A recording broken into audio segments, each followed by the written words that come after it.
Wala na nag-expectar ang mga trabahante sa Parola Wharf nga madamo ang ilang mga pasahero subong nga Biyernes Santo. Sa interview sa buong radyo kay J.R. Hison, kapitan sa isa ka Horden Ferry, iyagin pahayag nga madamo na ang pwede nga katuan sang publiko nga luyag maglantaw sang taltal. Kaangay sang ginahiwat sa Balaan Bukid nga isa sa mga rason kung nga mas magamay ang numero sa mga pasahero nga nagapadulong sa Gimara subong nga tuig. Ginpahayag man sini nga matapos ang pagdinaguso sa mga pasahero sa nagligad nga adlaw, mas matawhay na ang pagsulod sa mga pasahero subong bangod yara na sa sulod mismo sa mga fiber boat ginahatag ang ticket kag ginapalista sa manifesto ang mga pasahero. Madumduman nga isa sa mga ginakatuan sa mga tumulo sa Western Visayas ang Balaan Bukid nga nahamtang sa Gimara sagod nga magpamalandong subong nga Biyernes Santo. Lang ang pasahero yan, may magabo tapos maghina man dayon, may naman dayon sunod, pero wa pa mat sure nga ang pasahero ginamadagsa mo dahil damo na ang katunan sa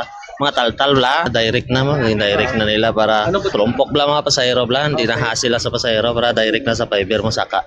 Sa fiber na sila mabayad, direct na direct. Hindi na magpundo mga pasahero ya, lalo pag damo pa unit.